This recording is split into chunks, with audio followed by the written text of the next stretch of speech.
Ang mga latest, ang mga trending, ano na ba ang mga happenings? Usap-usapan. Usap-usapan. Siksik sa kwentuhang magaan at masiglang talakayan ng mga paksang siguradong inyong kawiwilihan. Bawat usapin, makabuluhan. Kaya people of all ages, kasali kayo sa Usap-usapan sa Radyo Pilipinas World Service.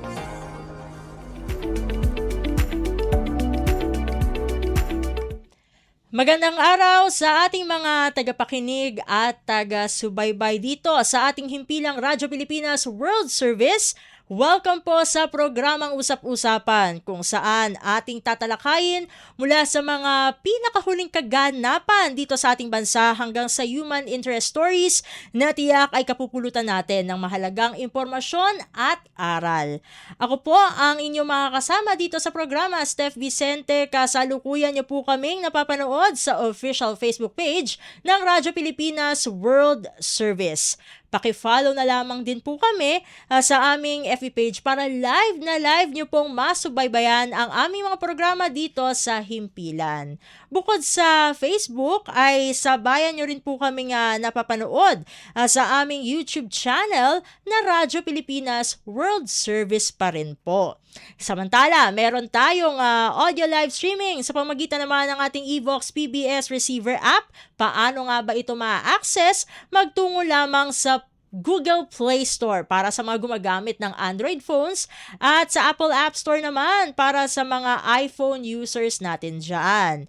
Syempre, hindi naman pwedeng nakatenga lamang ang ating Evox PBS receiver app kung kayo po ay on the go pero nakakasagap naman po kayo ng internet via Wi-Fi o via data ay punta lamang po kayo dyan. No? I-click nyo lamang po ang naturang application. Hanapin nyo lamang po ang logo o icon ng Radyo Pilipinas World Service na nasa aking likuran upang live nyo pong mapakinggan ang ating programang Usap-Usapan. At sa pagpapalawak pa rin ng ating reach upang marami po kayo na aming maabot mula dito sa ating istasyon ay simula noong last December 2025 po yan ay naibalik na po ang shortwave radio dito sa Radyo Pilipinas World Service. Ito ay naging posible sa pamagitan ng mas pinatibay, mas pinalakas na partnership sa pagitan ng ating parent agency, ang Presidential Broadcast Service at ng United States Agency for Global Media o USAGM. Ang usap-usapan po ay napapakinggan tuwing linggo ng madaling araw, oras dito sa Pilipinas sa mga sumusunod na shortwave frequencies: 9.920 MHz, 12.120 MHz at 15.190 MHz.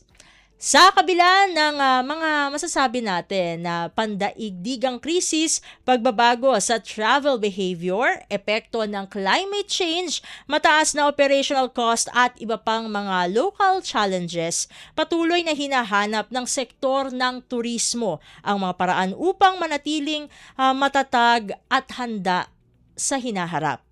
Sa Gitnang Luzon o Central Luzon, Region 3, mahalagang bahagi ng tourism industry ang mga tour guide na nagsisilbing katuwang ng mga turista sa pagtuklas sa mga likas na yaman, kultura, kasaysayan at mga lokal na destinasyon ng rehiyon. Kasabay ng panawagan para sa mas integrated na tourism planning, paggamit ng bagong technologies at pangalaga sa local heritage at maging sa ating kalikasan, mahalaga ring marinig ang mismong karanasan at pananaw ng ating mga tourism frontliners.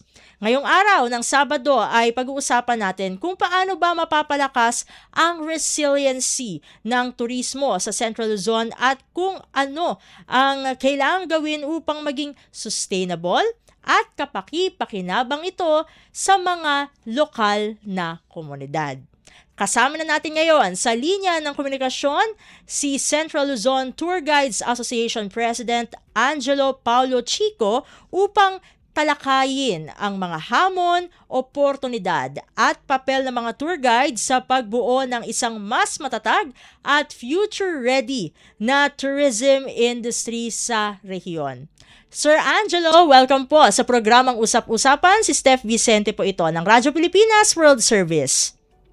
Mabuhay, magandang hapon po sa inyong lahat at ako po una, nagpapasalamat na ako sa pag-imbita niyo sa amin upang mapakinggan po ang boses ng mga tour guides dito sa Central Luzon. Maraming salamat po Sir Angelo for giving us time para makasama po namin kayo dito sa programa. Unang-una po bilang presidente po ng isang grupo ng mga tour guide sa Central Luzon, paano niyo po ba nakikita ang kasalukuyang kalagayan ng turismo sa naturang rehiyon sa gitna ng mga global challenges, mga global na hamon tulad ng geopolitical tensions, climate change, at pagbabago sa travel behavior ng ating mga turista? Well, alam niyo po dito sa when it comes to the first thing you mentioned, the geopolitical changes, malaki yung naging epekto in the tourism industry, particularly to the tour guides, especially during the time na tumaas talaga yung fuel consumption. Like, ang ano kasi nito, a direct nito is transportation. And when it comes to tour guides, nakadikit kami sa transportation. When people are not moving, if they opt not to go to places, ang unang naaapektuhan ay kaming mga frontliners. And last summer, we have seen the decline, cancellation of bookings, change of dates, and of course sa amin ding mga tour guides kasi I think during that time, as I've heard, parang sa transportation cost, it almost doubled yung consumption. So malaki ang epekto ng geopolitical atmosphere natin. I think it's continuing right now. And when it comes to climate change, sa panahon nga ngayon ay binabagyo, habagat. Sabi ko nga habagat, talagang mahaba ngayon yung habagat. Tuloy-tuloy yung ulan and definitely we have canceled bookings, hindi na nagtutour. And if you would just imagine sa current situation then, we know, I think this is very political in nature as well. But alam natin that the Central Luzon, particularly Bulacan, Pampanga, were the parang sila yung sa kanila nakakoncentrate yung mga issues ng flood control, and it's not yet resolved until now. And until such time that it is resolved, we are actually losing. Just imagine, just for the month of August, July, August, September, Central Luzon is like it is parang though we're expecting as a low peak season talaga ngayon, but just imagine na hindi lang low peak season ito, talagang no tourist season kasi nga can you imagine people traveling to a place that is now declared as kumbaga state of calamity. So it's a direct may direktong epekto sa amin because of the canceled booking. So maraming factors na nakakaapekto ngayon in the tourism industry, and sadly I would not blame my colleagues, my peers in the tourism industry kasi we're doing our best. Kaya nga lang when it comes to the tourism industry, it's not just coined and it is not hindi lang ito about programs Hindi lang ito about marketing. It is about the readiness of the place itself. At kung sabi nga kanina, tiningnan ko sa Bulacan, yung mga updates, para ka daw nagda-drive sa buwan. So those things, how can they get here if our infrastructures are not ready? Simpleng parking lots lang, wala tayong mga ito actually just to share. Ako kasi personally, I'm more focused on heritage, culture, tourism. And we know in those places, it's not prepared for parking spaces. So how can they visit those places if parking pa lang, wala na?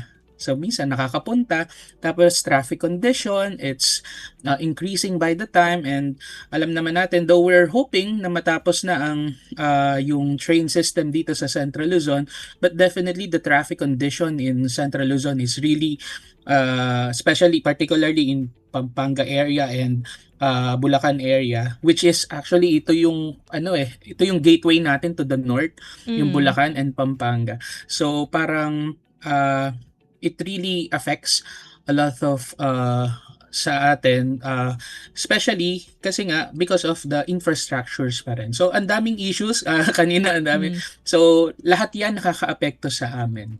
Yeah. Mm. Sir Angelo, nandyan yung pangailangan na maging future-proof ang industriya ng turismo, kasama na nga dyan ang tourism industry within Central Luzon. Mula sa inyong karanasan sa larang ito, sa industriyang ito, ano po bang ibig sabihin ng pagiging future-proof para sa mga tour guide at paano po ito maisa sa buhay sa pang-araw-araw po ninyong trabaho? I think the future proof is not on my idea on the tourism industry as well. Being future proof is not having na parang meron tayong uh, isang isang konsepto na iyon na at susundan natin. I think being future proof is really about the capacity of the industry to be versatile.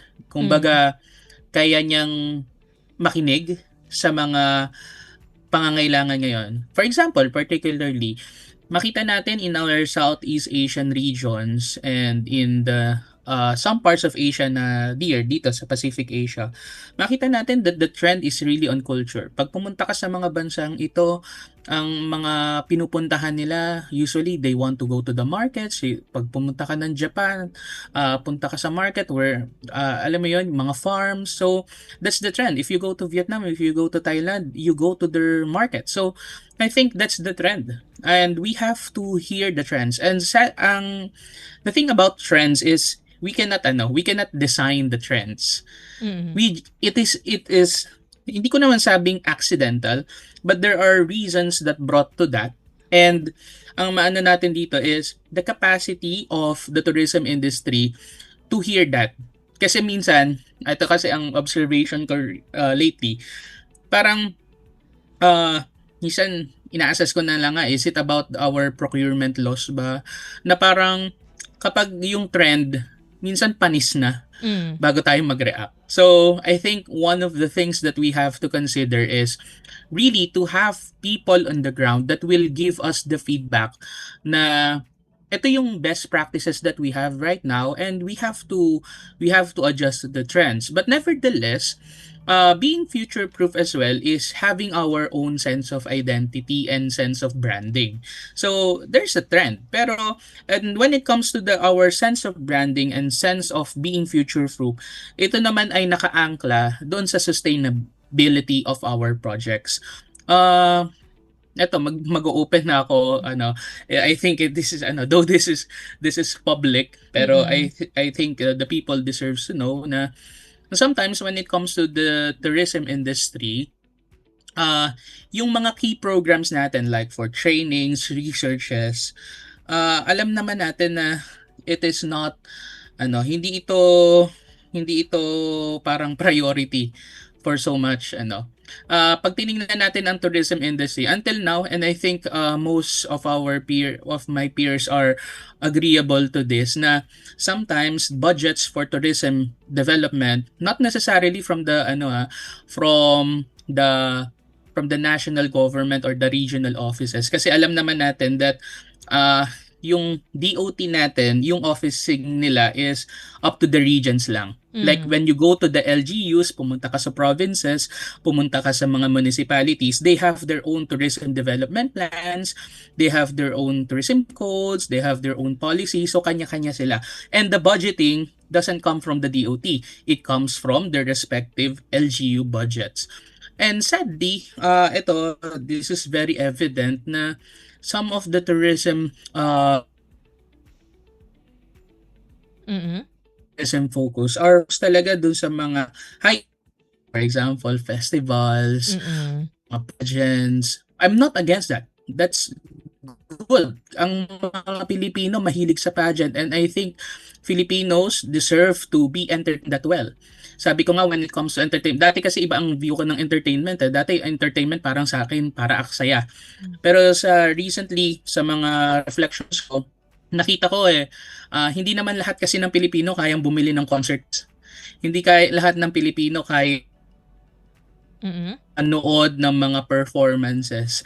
And I think the government really has to do something for that in order to provide some sort of entertainment for people as well. But nevertheless, what we are appealing is sana magkaroon din naman ng opportunity for such as churches, things when it comes to the tourism development. Kasi parang alam naman natin kapag may mga malalaking event na yan, ang laki ng gasa dyan. Production, yung mga damit,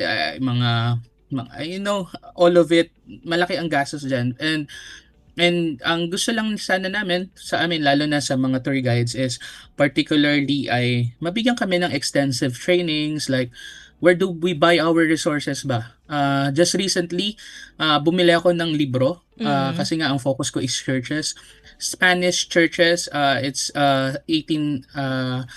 rare copy and I bought it for almost 10,000 for a book. Not all tour guides can buy that kasi hindi naman kaya. So sana meron kaming ganun mga receptacles of the information. Sana may mga research. Sana natutulungan kami ng mga local governments to partner with universities and colleges, especially those are funded by the state, na magbigay din ng mga researches and mga materials for us so that we can improve the information that we share to our guests. So, yan. Thank you. Mm. At dahil nabanggit nyo na nga po, no, kanina pa nababanggit yung ating mga local government units sa aspekto po no ng institutional synergy o mas pinaigting na ugnayan ng mga LGU, ay paano po ba naapektuhan ang trabaho at kabuhayan ng mga tour guide kapag po hindi magkakaugnay ang tourism plans ng mga bayan at probinsya? Well, definitely the treatment and the services are unfair. Ayokong mag-mention baka mapagalitan ako. Mapagalitan ako Pero ito lang, just a generic example. Imagine an LGU na meron talagang budget for tourism development and an LGU na parang ito, an example. In the province of Bulacan, as I've heard, parang 3 lang yung tourism office department na. So, if with that level pa lang, it's a clear depiction of the situation that the tourism itself is not in our priority. Kasi alam mo yun, para for them to work efficiently, they have to be a department. So parang ngayon, parang mga attached pa rin sa mga agencies and other departments. So simple as that. And they don't have their specific budget. Hindi sila nagfa-file ng budget. Like for example, sometimes they are at the mercy of approvals pa rin. Like I have a budget, pero just imagine if an LGU meron talaga siyang allocation, they can propose programs and they are secured for the year. So actually yan lang yung approvals. Minsan ay ayun lang din. I've been exposed to a lot of factors on the procurements kasi we want our procurements to be efficient, kumbaga maging safe para maiwasan yung corruption.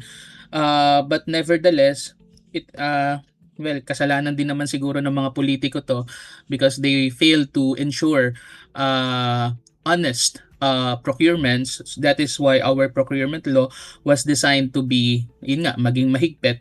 And sometimes it is hard for us. Halimbawa, may kailangan kami. Halimbawa, for example, a training, particular training. Kailangan namin magbayad. So we will ask assistance kasi nga medyo mahal yung mga training transportation, minsan kailangan pa ng accommodation. So on things like that, minsan mag-a-announce yan mga events na yan mga 2 weeks or 1 month before. Tapos pag humingi kami ng assistance, minsan yung assistance dadating tapos na yung event. So that's our situation right now. Nararanasan namin ito and kasi nga we are not in the priority of our budgeting. Kasi nga the department itself, the tourism, so iba-iba kasi ng system. Iba-iba ng priority. So I think there has to be something in our tourism codes as well as a national basis na magkaroon ng basis na the tourism is really, I think this is constitutional kasi yung sense of tourism yung it's about our culture kasi actually for the Philippines itself, it's about more on the protection of our culture and identity. And alam naman natin constitutionally kung gaano ito kahalaga. But the thing is, when it comes to programs, hindi kasi siya napaprioritize. And sabi ko nga, we are at the mercy. Ito talaga yung situation para in a layman's term. Pag yung mayor mo, yung governor mo, mahilig sa tourism in activities, maswerte ka.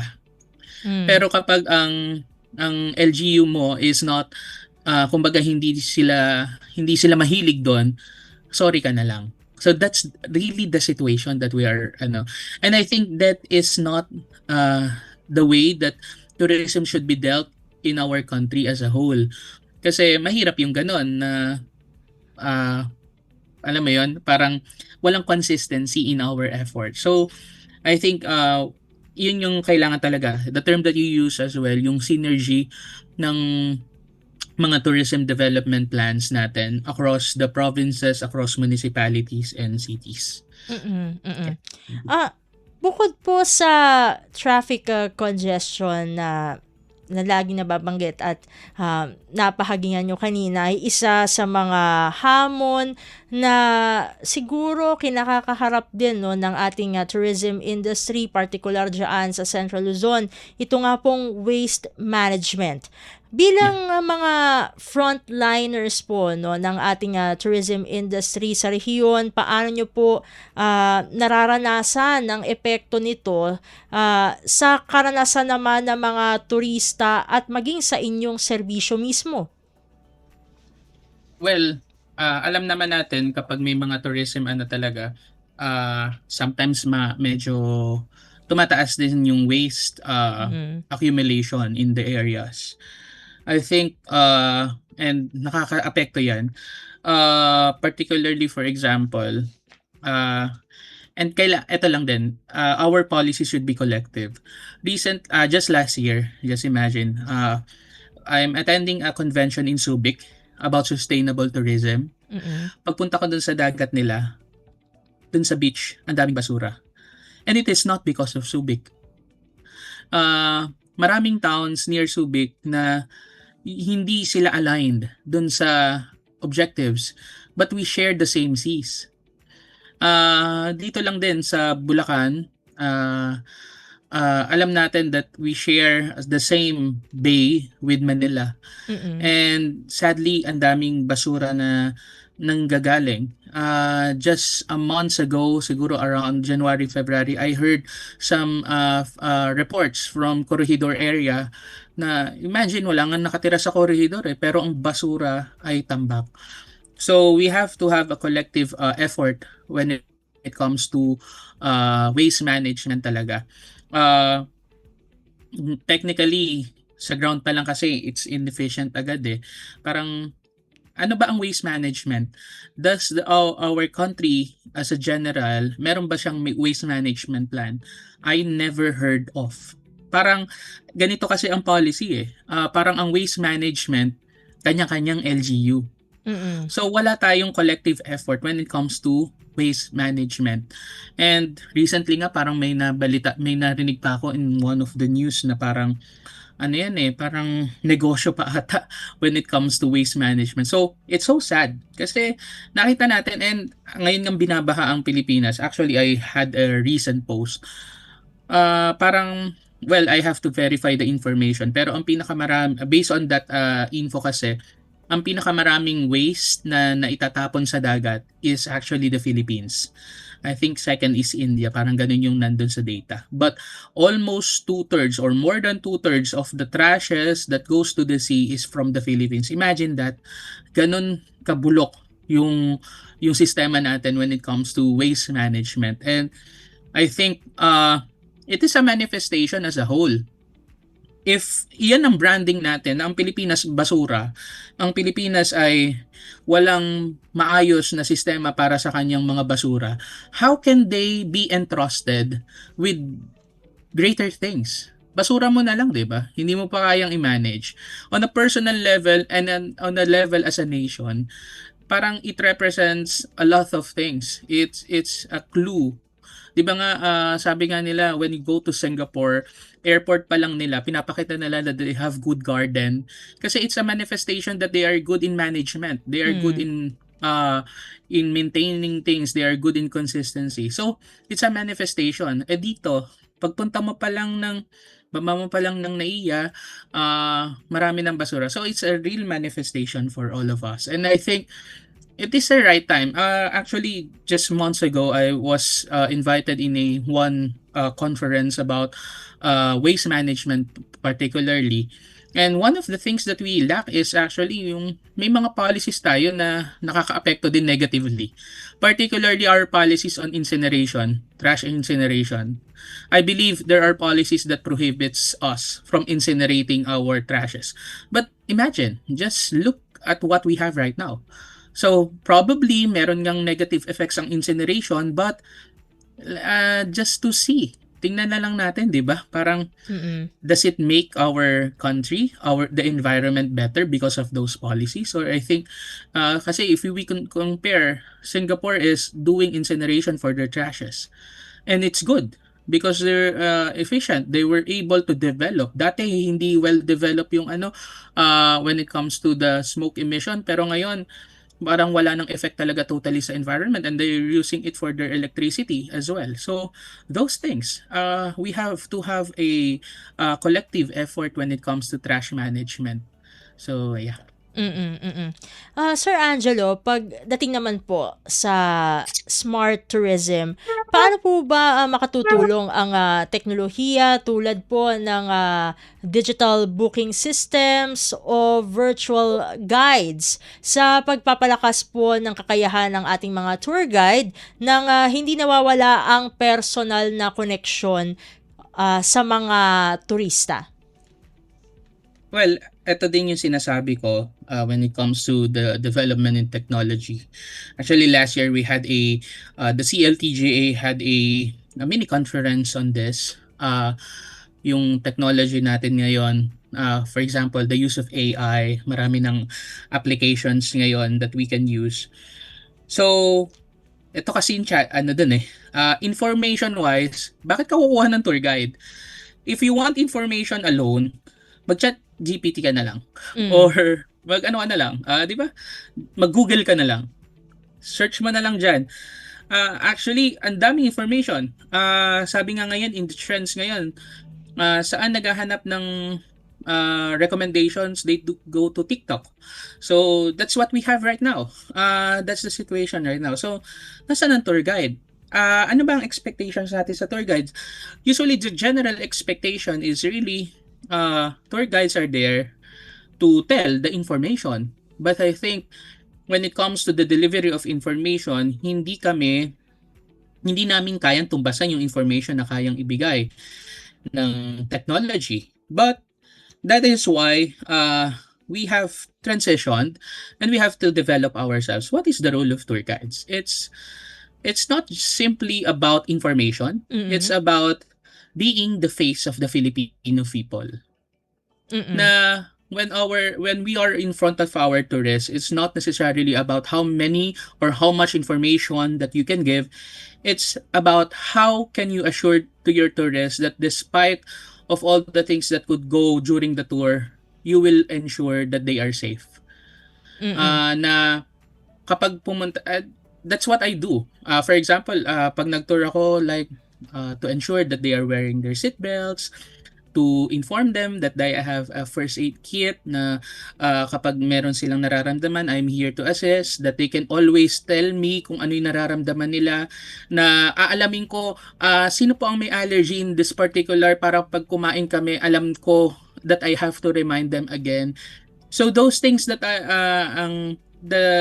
those things are what we are trying to provide right now. The culture and the hospitality of the Filipino people is itself. Kasi yung information nga, we can not compete. But nevertheless, information is information. And Mm. ito din naman yung yung another thing about that. With lots of information that we can access right now, sometimes yung retention of those information, madali din nating bitawan. Like, okay, fine. Scroll, new information, scroll, new information, scroll, new information.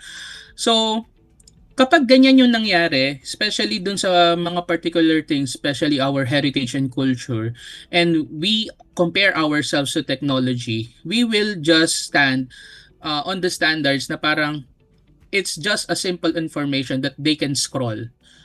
So, it's a challenge for us actually. Hindi ko siya tinitingnan na parang challenge na kalaban. It's a Mm. challenge for us to improve ourselves. Na when we comes to our delivery of information, we want those information to stay, to retain yung and how do we do it? With our personal experiences and anecdotes.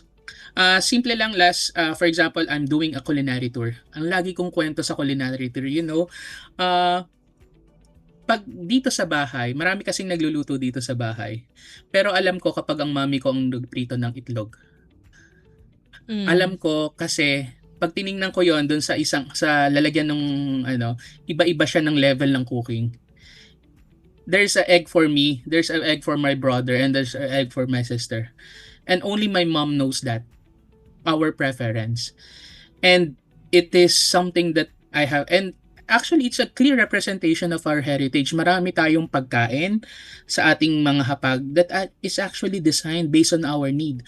So, yun, sa simpleng mga ganong kwento, nabibigyan natin ng halaga, nabibigyan natin ng connection. Actually, that's the thing connection. Mm.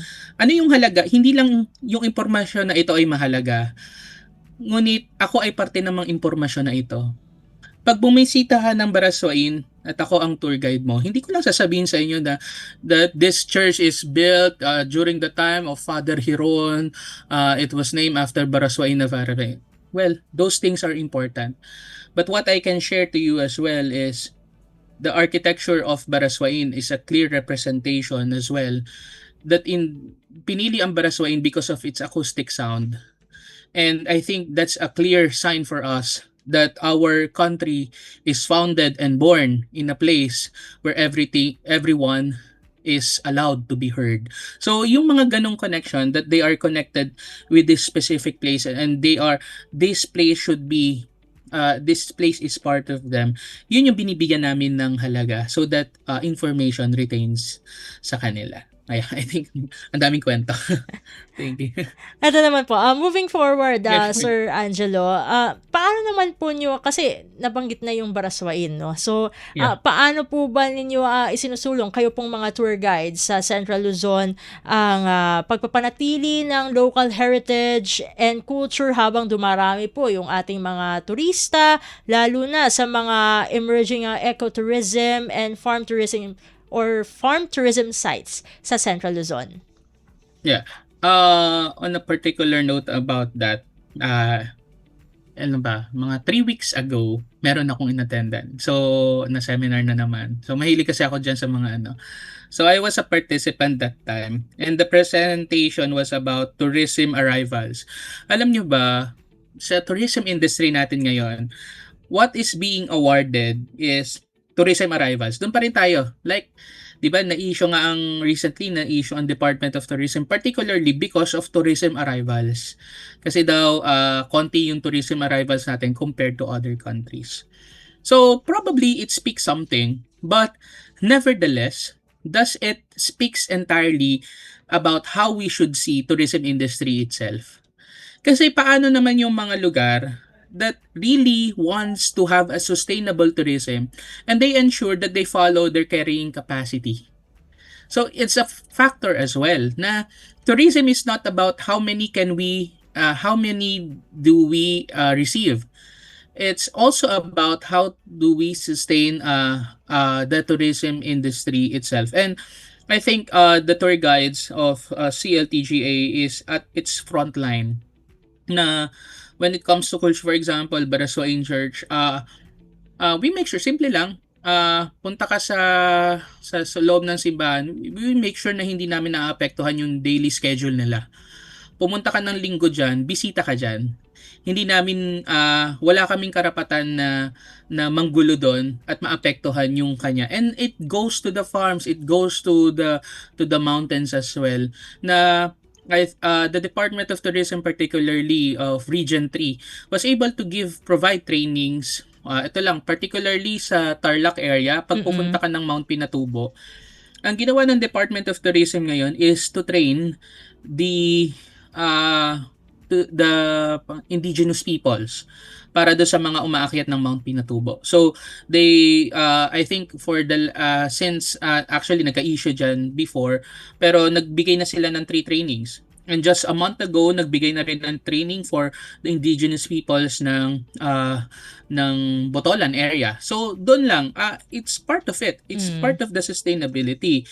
Na sana ako as a regional guide, I am kumbaga I am eligible, I am allowed to provide tour guiding in those areas. Pero sa simpleng namin, sa code of ethics namin in tour guiding, we allow people who live in those places to do the guiding. And I think it's clear it's specific things that we do, that we respect each other. And I think that should be the trend of the tourism industry as well when it comes to how they develop as well. Na respeto natin yung kakayanan, yung identity of the place itself. Na huwag tayong mag-agaw-agawan. Recently din, merong mga in-start na programs. The City of Angeles was able to launch a program for senior citizens in partnership with the National Commission for Senior Citizens. So meron na tayong mga senior citizen guides in Angeles. And second to that is the City of Malolos na. So with that, ano ba yung trend nito? Kasi mga senior citizens, they are retired. Pero nabibigyan natin ng opportunity kasi there are destinations like old houses, meron tayong mga churches, meron tayong mga kainan, mga karinderya na when they visit, our tourists visit there, hindi lang sila parang they just pass by, tinigman, and it's okay. We're also preparing our manpower, the manpower of the tour guides na that they can hear stories from our respective people that are there. For example, pumunta ka ng simbahan, makita natin, di ba, yung mga yung mga senior citizens natin, madalas naman sila sa simbahan. So sana pagpunta ng simbahan, it's welcoming. Kasi sadly, isa din yan sa mga issues na na-risk ko. Sometimes, sabi ko nga, I had this opportunity to talk to some church leaders, particularly to the Catholic Church. Sabi ko, alam naman natin, minsan kasi, ako kasi nasungitan na talaga ako eh. Parang, pagpasok ko, nasungitan agad ako. Sabi ko na lang kay Father, di ba dapat pagsimbahan, it is above all places, among all places, dapat ito yung pinaka-welcoming. So, it was heard. That is why nagkaroon tayo ng mga trainings, and there would be more trainings for frontliners in the churches para mabigay nga natin yung welcoming atmosphere. And yun, maganda kasi yung approach. I'm so proud of the Department of Tourism Region 3 when it comes to that. Kasi I think, hindi ko naman pero kami ata yung pinakamaraming trainings for tour guides. I think last year we're able to have, I think, 16. And ngayon parang nakakasampu na yata. And whilst other regions, meron sila 2 to 3, mga 5, marami na sa kanila. Pero sa amin, sobrang dami ng trainings. And the real manifestation, the root of this manifestation dun sa na yun is binibigyan kasi nila ng halaga yung partisipasyon ng mga lokal, yung mga taong nakatira mismo dun sa lugar na to, na maging parte sila ng pag-develop nito. Hindi sila nakahiwalay. Ayan. Gusto ko man pong pahabain ang ating discussion, but we're running out of material time. Siguro ito na lamang po, mabilisan na lang po. Sir Angelo, ano po ang inyong mensahe sa mga tourism stakeholders upang masiguro na ang pag-unlad ng turismo sa Central Luzon ay hindi lamang resilient, kundi sustainable at kapaki-pakinabang sa ating local communities? Go ahead po. Siguro an message for that particularly is for the local governments and tourism stakeholders to really listen from their own communities. Development must come from the communities. Remember that we are developing for the sake of those communities. Kapag ang development natin affects those communities, puts the welfare of those communities into the sidelines, parang sila pa yung nawawala, it is not development. Kapag lalong naghihirap ang mga tao at lalong naapektuhan yung nawawala yung normal nilang pamumuhay at lalo mo silang nilalagay sabi nga natin nasa periphery na nga sila, linagay mo pa sa gilid, that's not true development. Because we have to put in mind that development is for the sake of our community. It is not for the sake of our economy. It comes second. Community first before our economy. And I think from that, we can really see and the value of what we have in the tourism industry. Ayan lang po. Maraming salamat po. Maraming salamat po, Sir Angelo. With that, of course, again, thank you very much. Sa uulitin po, God bless po at mabuhay Thank you. po kayo. Thank you. Mabuhay. Mabuhay din po. At ating nakasama dito sa programang Usap-Usapan ang presidente ng Central Luzon Tour Guides Association. Walang iba kundi si Sir Angelo Paulo Chico. Magbabalik po ang programang Usap-Usapan makalipas lamang po ang ilang mga paalala. Mabilisang trivia, dagdag talino. Heto na ang Dagling Kaalaman. Mga kababayan, maging alerto sa rainfall advisories ng Pag-asa. Yellow Rainfall Advisory. Kapag malakas ang ulan, mula 7.5 hanggang 15 mm sa loob ng isang oras. Mag-ingat dahil posible itong magdulot ng pagbaha sa mababang lugar. Orange Rainfall Advisory. Mas malakas na ulan, mula 15 hanggang 30 mm. Malaki ang posibilidad ng pagbaha, kaya maghanda at maging alerto. Red Rainfall Advisory. Emergency na ito. Higit 30 mm ng ulan sa loob ng 3 oras o higit pa. Kapag nakataas ang red advisory sa inyong lugar, huwag mag-aksaya ng oras. Agad na lumikas para sa kaligtasan ng inyong pamilya. Maging handa, makinig sa abiso at laging unahin ang kaligtasan. Kaunting kaalaman na malaking dagdag talino. Abangan muli ang susunod na Dagling Kaalaman. Anong latest? Usap-usapan. Usap-usapan. Dito sa Radyo Pilipinas World Service. At tayo nagbabalik na sa ating programang Usap-Usapan. Ito pa rin po ang inyong lingkod, Steph Vicente.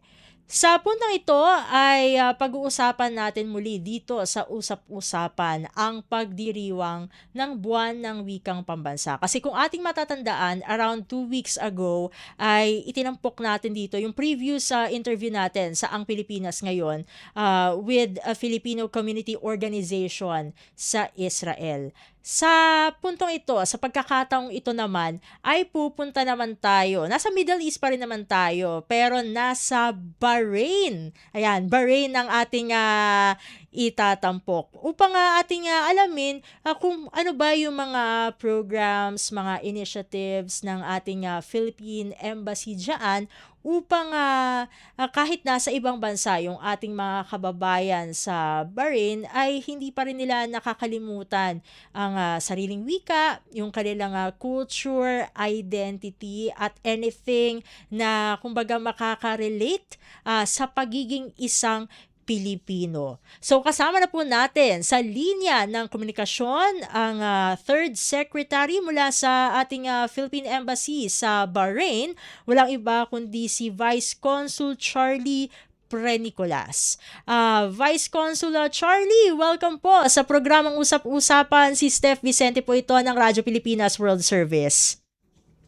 Magandang umaga po, Ma'am Steph, at sa lahat sa inyo sa Radyo Pilipinas World Service mula po sa Pasuguan ng Pilipinas sa Manama, sa Karian ng Bahrain. Magandang araw po sa lahat ng ating mga tagapakinig at taga-subaybay ng Radyo Pilipinas. Maraming salamat din po sa inyo sa pagpapaunlak ninyo sa panayam na ito, ma'am. Maraming salamat po, Vice Consul, for joining us dito sa programang Usap-Usapan. Unang-una po sa lahat, sa pagdiriwang po no, ng ating buwan ng Wikang Pambansa this year, paano po ninyo inilalarawan ang papel ng ating pasuguan dyan sa Bahrain sa pagpapalaganap ng wikang Filipino sa hanay ng mga OFW at maging sa kanilang mga kamag-anak na nandyan din? Nakikisa po, Ma'am Steph, ang pasuguan ng Pilipinas sa pagdiriwang ng Buwan ng Wikang Pambansa at Buwan ng Kasaysayan na rin ngayong 2026. Ang ating pasuguan sa Bahrain ay katuwang ang Komisyon sa Wikang Filipino na siyang nagsisilbing pangunahing tagapagtaguyod ng Wikang Filipino bilang instrumento sa kaunlarang pambansa habang pinagyayaman din nito ang iba pang wika na ginagamit sa mga rehiyon at lalawigan ng kapuluan ng Pilipinas. So ang komisyon ay may mga programa rin na layong palakasin ang paggamit ng wikang Filipino bilang wika ng serbisyo publiko sa mga ahensya ng pamahalaan, kasama na ang pasuguan ng Pilipinas dito sa Bahrain at lahat ng konsulado panlahat ng Pilipinas sa iba't ibang panig ng mundo. Para sa taong ito, ang ating embahada dito sa Bahrain ay nakikipagtulungan sa isang Filipino community organization, ang Philippine Teachers Association Bahrain, upang maglunsad ng isang timpalak sa pagsulat ng tula at maikling kwento para sa mga ating mga kababayan dito po sa Bahrain. So sa pamamagitan po nito, mahihikayat ng embahada ang mga kababayan natin dito na ipamalas ang kanilang galing at pagiging malikhain sa larangan ng pagsusulat, pati na rin ang kanilang kaalaman sa wikang Filipino. At dahil nabanggit nyo na po no, ang patimpalak na yan, ay paano po ba ito eksaktong nakatutulong sa pagpapanatili ng ating wika at kultura sa isang banyagang bansa tulad ng Bahrain? Kasi meron tayong mga OFWs at syempre yung mga nakapangasawa na siguro ng mga taga Bahrain mismo, nagkaroon ng mga anak na may dugong Pinoy. Paano po ba natin no eksaktong magagamit ito para sa pagpapalaganap ng ating wikang pambansa? Opo, ang pangunahing layunin ng timpalak na ito ay upang malinang at mapayabong natin ang kaalaman nating mga kababayan, lalo-lalo na po yung mga tinatawag na second and third generations na dito na po ipinanganak at lumaki sa Bahrain para malinang po ang kanilang paggamit ng wikang Filipino, ang ating pambansang wika, dito sa ibayong dagat. Malaki rin ang maiambag ng paligsahan na ito para rin madokumento natin ang pagiging malikhain ng ating mga kababayan dito po sa kaharian ng Bahrain, ma'am. At paano niyo po hinihikayat ang participation sa patimpalak na ito ng iba't ibang sektor ng ating Filipino community mula sa ating mga kabataan, itong ang mga second and third generation na Filipinos dyan, mga guro, itong mga pamilya nila, hanggang sa mga manggagawa, sa mga programa para sa pagsusulong nga po ng wikang Filipino? Ang timpalak po na ito ay maaring salihan ng mga kabataan at mga lahat po ng manggagawang Filipino dito sa Bahrain, sa kahit ano pong sektor, pwede po silang sumali at inihikayat ko rin ang mga mag-aaral natin sa Philippine School Bahrain na sumali sa timpalak na ito. Isa itong magandang programa upang lalo pa nilang malinang ang kanilang kalaman sa wikang Filipino at dahil po sa nasabi ko kanina, karamihan po sa kanila ay dito na po ipinanganak at lumaki sa Bahrain. Kaya po hinihikayat namin na sumali ang ating mga kabataan, ang ating mga estudyante, ang ating mga OFW sa lahat ng sektor dito sa Bahrain sa patimpalak po na ito, ma'am. Just for everyone's information na lang po, Vice Consul, hanggang kailan po ba pwedeng magpasa ng kanilang entries? Kasi parang nakita ko po sa inyong Facebook page ng ating Philippine Embassy sa Bahrain ay yung awarding is August 27.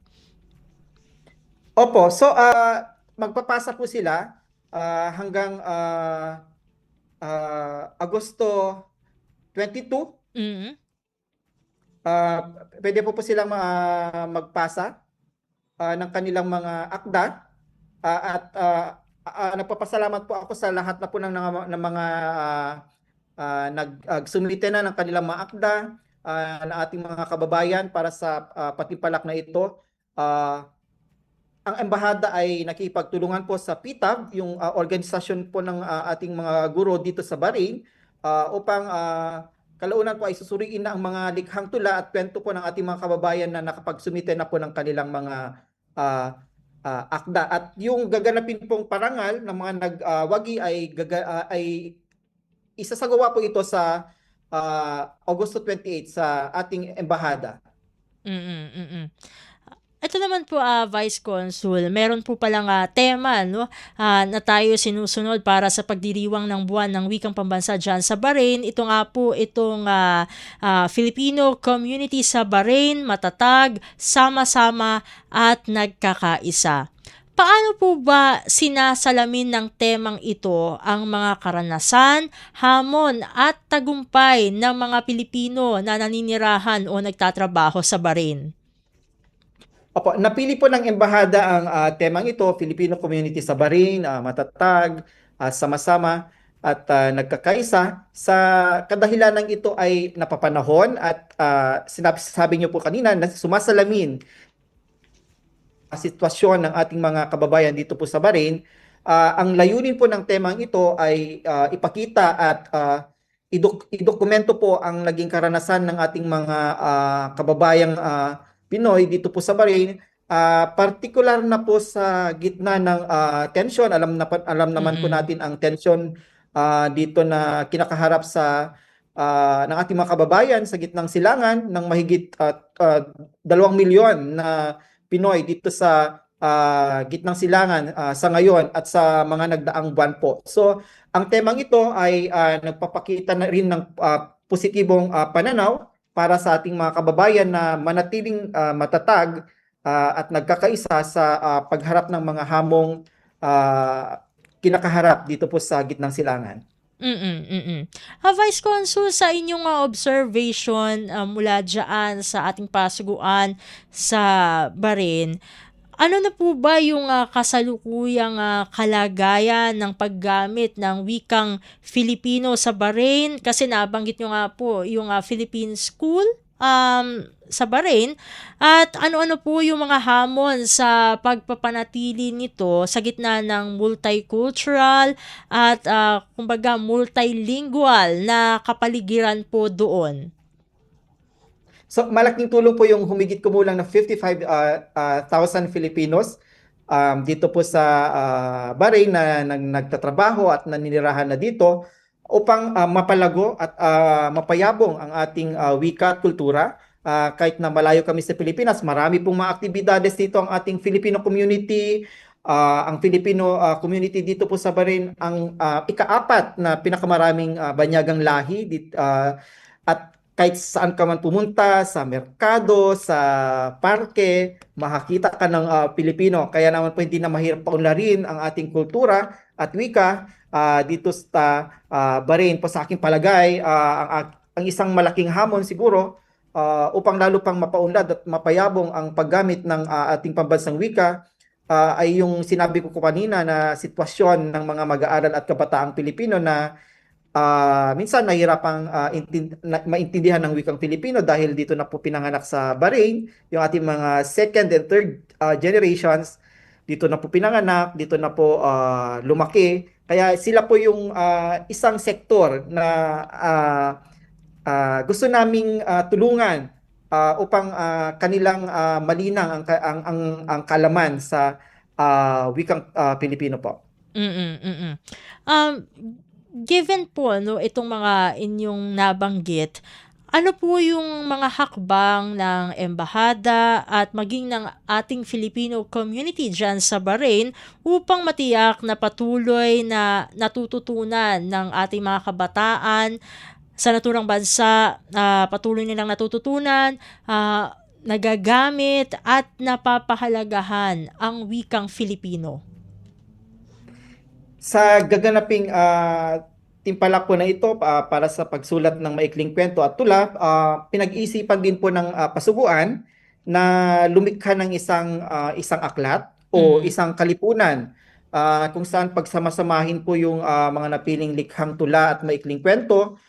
Isa po itong paraan para sa akin upang maipreserba ang mga akda nila ng ating mga kababayan dito sa Bahrain at parang para na rin maitala ang kanilang mga karanasan sa gitna ng hamon at pagsubok ng giyera na naranasan ng Filipino community sa Bahrain mula noong Marso. So naniniwala po ako na isa itong mahalagang hakbang upang maipreserba ang kanilang kolektibong karanasan ng isang hugpungan ng kasaysayan dito sa gitnang silangan. So ang gagawing kalipunan na ito ay magtatampok ng lahat ng kwento at tula nila at ito po ay sumasalamin at maglalaman ng kanilang mga sariling karanasan sa buhay. So ito po ay isang pamamaraan upang patuloy na ipreserba at pagyamanin ang wikang pambansa at maging ang karanasang pangkasaysayan ng ating OFWs dito po sa Bahrain. So ang embahada rin ay regular na namamahagi sa Philippine School Bahrain ng mga aklat at mga babasahing Filipino, katuwang ang ating National Commission on Culture and the Arts upang madagdagan ang mga babasahing Filipino ng mga mag-aaral sa kanilang library. So sa nakaraang buwan po, pumunta po kami ni Ambassador Hines Galiaga sa Philippine School Bahrain para ipamahagi po yung mga aklat na nasa wikang Pilipino para po magamit ng mga estudyante natin sa Philippine School Bahrain para sa kanilang paglilinang at pagpapayabong ng wikang pambansa sa paaralang ito. So naniniwala po kami na sa ganitong mga paraan makakatulong po ang embahada upang mapayabong ang paggamit ng wikang Filipino po. At dahil napag-uusapan natin ang mga kabataan, alam naman natin na yung mga kabataan ngayon, Vice Consul ay talagang mga techie, no, mga social media savvy itong mga kabataang ito. So sa panahon po ng digital age at sa panahon kung saan mabilis na nagbabago ang paraan ng komunikasyon, paano po ginagamit ng ating embahada ang digital platforms at iba pang technologies upang gawing mas kaakit-akit, interesting at accessible sa mga kabataan ang paggamit ng wikang Filipino? Ang tema po ng ating pagdiriwang ng Buwan ng Wikang Pambansa ngayong taon ay Wikang Filipino at AI.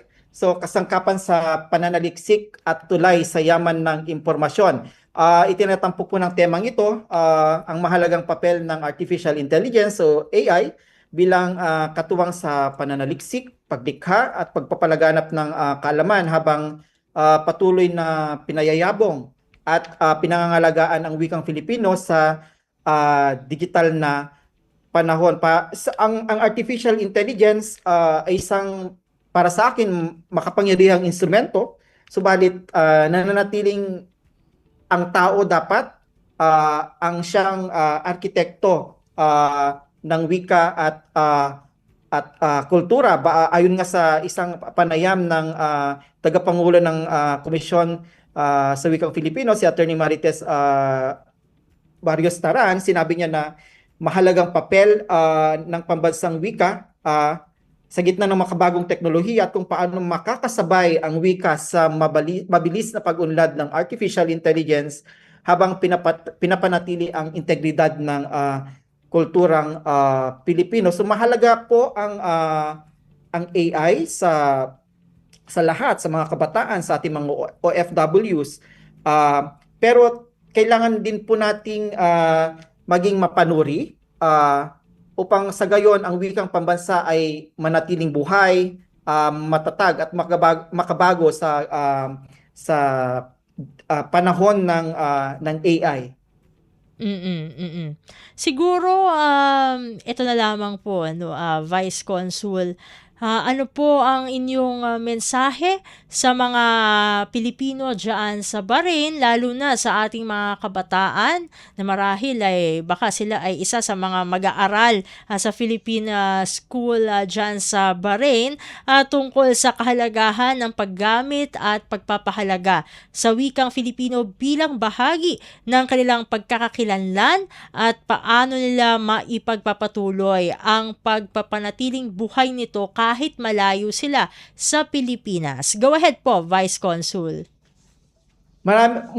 Muli marami pong salamat sa ating mga kababayang Pilipino dito sa Bahrain sa kanilang inisyatibo upang lumahok sa pagdiriwang ng Buwan ng Wikang Pambansa sa pangunguna ng ating pasuguan at proyekto ng ating mahal na ating ambassador na si Bing Hines Galiaga. So maraming salamat muli sa kanilang pakikilahok sa ating timpalak na ito, at sa PITAB po, ang organisasyon na siyang katuwang ng ating embahada sa pagtatampok ng paligsahan na ito. Maraming salamat po. Ang kanilang tagapangulo na si Ginang Rowena Desierto sa paggawa ng konsepto para sa patimpalak na ito. So para sa ating mga kababayan, muli malaki ang ginagampanan ng ating wikang pambansa.